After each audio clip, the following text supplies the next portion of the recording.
¿Existe un límite a lo que podemos entender sobre la vida, el universo o incluso Dios? ¿Qué pasa cuando alguien cruza ese límite? Friedrich Nietzsche fue un hombre que puso a prueba estos límites hasta las últimas consecuencias. Muchos lo llamaron genio, otros loco, pero tal vez era simplemente alguien que veía más allá de lo que todos estábamos preparados para ver. En enero de 1889, en una calle de Turín, Italia, Nietzsche fue testigo de cómo un caballo era azotado violentamente por su dueño. De repente, abrumado por una profunda emoción, abrazó al animal y lloró. En ese momento, algo en él se rompió para siempre. Aquel hombre, que había pasado toda su vida cuestionándolo todo, enfrentándose al abismo de las verdades más difíciles, finalmente había llegado a su límite. Nietzsche no solo intentó comprender el mundo, intentó cambiarlo mediante el poder incendiario de sus palabras. Cuestionó a Dios, desafió la moral tradicional, defendió una nueva forma de pensar y pagó el precio con su propia cordura. En este vídeo exploraremos la trayectoria del filósofo que vio más allá de la realidad ordinaria, el hombre que se atrevió a enfrentar verdades incómodas. No solo comprenderás a Nietzsche, también descubrirás lo que su historia puede revelar sobre ti. Antes de embarcarnos en este viaje, asegúrate de estar suscrito al canal para no perderte contenido profundo y transformador como este. El joven genio, la creación de Solitari. Para entender cómo Nietzsche llegó a ese abrazo silencioso en el caballo, debemos remontarnos al origen, a la infancia de un niño frágil, sensible y precoz, que desde muy temprana edad experimentó el peso de la pérdida y el amargo sabor de la soledad. Friedrich nació en 1844 en la pequeña ciudad de Röcken, Alemania. Su padre, un respetado pastor luterano, murió cuando Nietzsche tenía solo 5 años. Poco después falleció también su hermano menor. Estas pérdidas marcaron profundamente su visión del mundo. Fue como si, a muy temprana edad, le hubieran introducido a la fragilidad de la existencia. Al crecer en un hogar dominado por mujeres, madre, abuela y tías, Nietzsche desarrolló una perspectiva introspectiva y una madurez poco común. Él no era un niño común y corriente. Leía con voracidad, tenía reflexiones intensas y se adentraba en temas que parecían demasiado grandes para su edad. A los 14 años fue aceptado en una escuela de élite y a los 24 se convirtió en el profesor más joven de la historia de la Universidad de Basilea. Pero junto con su brillante intelecto vinieron constantes dolores físicos, migrañas, problemas de visión, trastornos digestivos, y poco a poco la vida académica comenzó a parecer demasiado estrecha para alguien que anhelaba romper todos los confines del pensamiento tradicional. Nietzsche no era un rebelde ruidoso. Su rebelión fue silenciosa, hecha de palabras duras e ideas subversivas. Se sentía fuera de lugar, incluso entre los intelectuales. Era como si su mente estuviera en otra frecuencia, profunda, solitaria y cada vez más distante del mundo que lo rodeaba. La construcción del solitario no fue casualidad. Fue el resultado de alguien que desde muy temprana edad aprendió a mirar hacia adentro en lugar de buscar respuestas ya preparadas afuera. Y cuanto más profundo se sumergía, más difícil era volver a la superficie. Si te gusta esta inmersión en la mente de Nietzsche, deja un me gusta ahora. Esto ayuda a que el vídeo llegue a más personas y nos motiva a seguir produciendo contenido tan profundo como este. El rompecabezas de la realidad. La filosofía como combate. Nietzsche no veía la filosofía como un ejercicio académico. Para él, pensar era un acto de combate, un choque contra todo lo que era falso, heredado, impuesto. Sus escritos no pretendían agradar sino despertar. Fue un duro golpe a la conciencia dormida de una civilización que, según él, vivía bajo ilusiones. Su filosofía comenzó a gestarse a partir de la convicción de que el mundo moderno había perdido su eje espiritual. La gran afirmación que lo inmortalizaría en la imaginación filosófica llegó en una frase corta pero devastadora: Dios ha muerto. Nietzsche no estaba celebrando la muerte de Dios, estaba advirtiendo de sus consecuencias. La civilización occidental había construido su moral, sus valores y su noción de sentido basándose en la idea de un Dios absoluto, fuente del bien y del orden. Al darse cuenta de que este Dios se había vuelto, para muchos, irrelevante o simbólico, Nietzsche vio el colapso inminente de la estructura que sustentaba la sociedad. Sin Dios, ¿qué quedó? Evitar un nihilismo creciente, en el que nada parecía tener sentido. Pero Nietzsche no se contentó con el diagnóstico. Propuso una reconstrucción.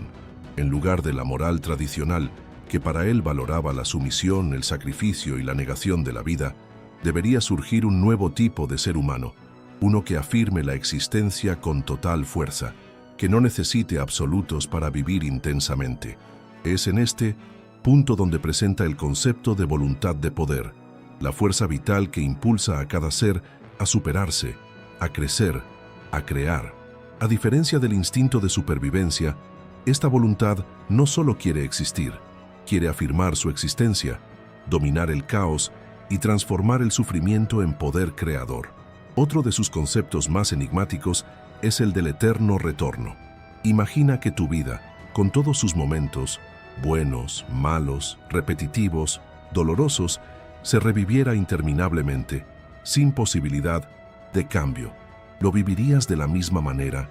Esta idea no es una predicción metafísica, sino una provocación ética. Nietzsche reta al espectador a vivir de una manera tan intensa y veraz que, si tuviera que repetir todo eternamente, no se arrepentiría de nada.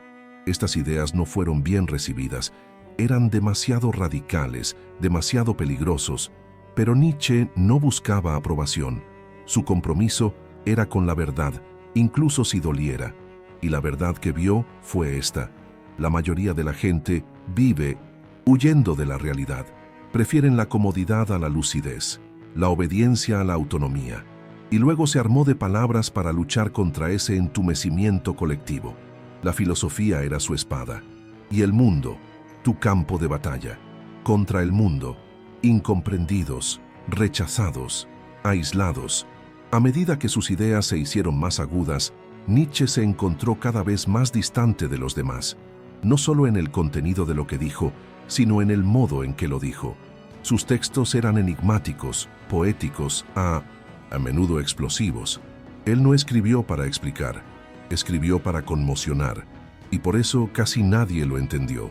La academia, que una vez fue su refugio, se ha convertido en un entorno hostil. Sus compañeros lo consideraban excéntrico, arrogante e incluso inconsistente. La universidad lo veía como un provocador, no como un filósofo serio. Pero tal vez el problema nunca fue él. Tal vez Nietzsche simplemente se adelantó muchos años a su tiempo, y eso, para la mayoría, parece una locura. Sus relaciones personales también empezaron a desmoronarse. Su amistad con el compositor Richard Wagner, inicialmente intensa y admirativa, se deterioró cuando Nietzsche percibió los excesos nacionalistas y cristianos en la obra de su amigo. En el libro El caso Wagner, se distancia de una vez por todas y critica duramente a aquel a quien hasta entonces había idolatrado. Nietzsche rechazó y fue rechazado. Su hermana, Elizabeth, con quien mantuvo fuertes vínculos en su juventud, acabó convirtiéndose en una figura manipuladora en su vida. Después de la muerte del filósofo, ella distorsionó muchas de sus obras para servir a ideologías opuestas a las que él creía, incluido el nazismo. Irónicamente, el hombre que más luchó contra el rebaño, la obediencia y el fanatismo religioso, tuvo sus palabras secuestradas precisamente por estas fuerzas. Mientras tanto, escribía. Aislado en los Alpes suizos o en las ciudades italianas por las que pasó, Nietzsche produjo sus obras más densas y visionarias. Así, habló Zaratustra, más allá del bien y del mal, la genealogía de la moral. Muy poca gente lee, y los que lo leyeron casi siempre lo rechazaron. Nietzsche no buscó la aprobación, pero la falta total de reconocimiento comenzó a pasar factura. Su salud física se deterioró, sus convulsiones aumentaron y la sensación de hablar con el vacío se intensificó. Él no solo gritó contra Dios o la moralidad, gritó contra el silencio del mundo. Un silencio que duele más que cualquier crítica. En este punto de la historia podríamos preguntarnos, ¿el mundo ignoró a Nietzsche porque no estaba preparado? ¿O elegiste ignorarlo porque escucharlo significaba enfrentar demasiadas verdades? Y tú, sinceramente, ¿qué opinas de esto? Deja un comentario. ¿Nietzsche era un loco o un visionario al que nadie quería escuchar? La caída, la mente en ruinas. Nietzsche resistió durante mucho tiempo. Se resistió a la soledad, al dolor físico constante, al desprecio crítico y al silencio de sus lectores. Se resistió tanto como pudo, pero llega un momento en que hasta los más fuertes se doblegan, no por debilidad, sino por exceso de lucidez. Sus últimos años antes de su colapso estuvieron marcados por una intensidad casi sobrehumana. Escribí furiosamente, como si el tiempo se acabara. Obras como El crepúsculo de los ídolos y El anticristo son ataques feroces a todo lo que se considera sagrado en Occidente. La religión, la moral, la política, incluso la noción de verdad absoluta. Nietzsche parecía intentar exorcizar el mundo con palabras, pero estas palabras se iban volviendo cada vez más inconexas, simbólicas, delirantes. Algunas cartas que escribió durante este período, hoy conocidas como las cartas de la locura, están dirigidas a figuras como Dios, César, Jesús y Dioniso. Firmaba como el crucificado o Dionisio, como si su identidad se disolviera entre los mitos y símbolos que tanto había estudiado. En enero de 1889, a la edad de 44 años, Nietzsche se desplomó en las calles de Turín. Cuando vio que un caballo estaba siendo azotado, corrió hacia el animal, lo abrazó y rompió a llorar. Fue rescatado por conocidos y desde entonces nunca volvió a un estado de plena conciencia. Su mente, la que se había atrevido a perforar los velos más espesos de la existencia, se hizo añicos. Hubo muchos diagnósticos: sífilis terciaria, trastorno bipolar, esquizofrenia e incluso posible intoxicación por medicamentos. Lo cierto es que nadie sabe a ciencia cierta qué pasó, pero quizá la causa no sea médica. Tal vez lo que destruyó a Nietzsche fue lo que más buscaba: la verdad cruda y sin disimulo. Imagina vivir en un mundo donde nadie te entiende, donde cada una de tus palabras es ignorada, ridiculizada o distorsionada. Imagínate cuestionarlo todo y al final no encontrar nada sólido sobre lo cual apoyarse. Sin creencia, sin moral, sin sentido, solo el abismo. Nietzsche no cayó de golpe. Se fue alejando poco a poco a medida que sus ideas se volvían demasiado grandes para llevarlas a cabo solo. Lo que para muchos fue una locura, quizá fue solo el agotamiento de alguien que pensó más de lo que el mundo podía soportar. Tras el colapso, fue entregado al cuidado de su madre y luego al de su hermana. Pasó los últimos 11 años de su vida sin escribir una sola línea, hundido en un estado de alienación mental. Un triste silencio para alguien cuya vida entera estuvo hecha de palabras. Pero este silencio también habla. Nos recuerda que la mente humana tiene límites, que cuestionarlo, todo tiene un precio, que quizás haya algo peligroso en la lucidez extrema. Nietzsche, sin quererlo, se convirtió en el ejemplo viviente de lo que dijo: quien lucha con monstruos debe tener cuidado de no convertirse en uno de ellos. Y cuando miras fijamente al abismo, el abismo también te mira a ti. Él miró profundamente, y el abismo respondió. La sabiduría de la locura. Lo que nos dejó Nietzsche murió en 1900, pero su influencia solo comenzaría a crecer en las décadas siguientes. Cuando el siglo XX estalló en guerras, revoluciones y crisis de sentido, sus palabras, antes ignoradas, empezaron a ser vistas con otros ojos. Fue como si lo hubiera previsto todo: el colapso de las certezas, el ascenso del nihilismo, la pérdida de dirección de la humanidad. Hoy en día es casi imposible estudiar filosofía, psicología, literatura o arte sin toparse con sus ideas. Aunque no quería ser maestro, se convirtió en uno. Inspiró nombres como Freud, Jung, Foucault, Camus, Sartre, e influyó profundamente en el modo en que vemos al ser humano moderno, dividido, en crisis, pero libre para crear su propio camino. Nietzsche no quería seguidores, quería individuos que pensaran por sí mismos. Por eso, su obra no ofrece respuestas fáciles, desmonta certezas, rompe patrones y nos obliga a afrontar preguntas incómodas. La voluntad de poder, por ejemplo, no es una ambición egoísta o violenta. Es el impulso creativo que transforma el sufrimiento en arte, el dolor en superación, la vida en afirmación. Para Nietzsche, vivir intensamente es afirmar todo lo que somos, incluso aquello que nos hiere, nos limita y nos desafía. El eterno retorno, lejos de ser una superstición, es una prueba ética. ¿Estás viviendo una vida que valdría la pena repetir infinitamente? Esta pregunta aparentemente absurda nos obliga a pensar radicalmente en cada elección, cada hábito, cada día vivido en piloto automático.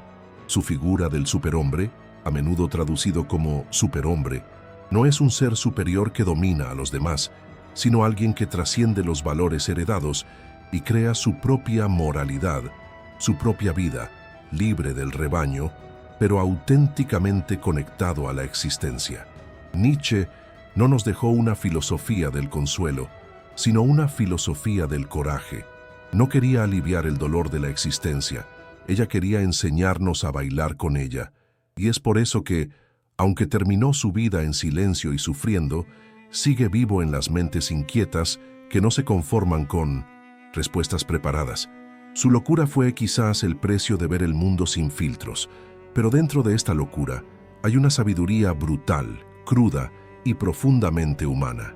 Nietzsche no nos dejó respuestas, espejos izquierdos, y nosotros, la invitación al coraje.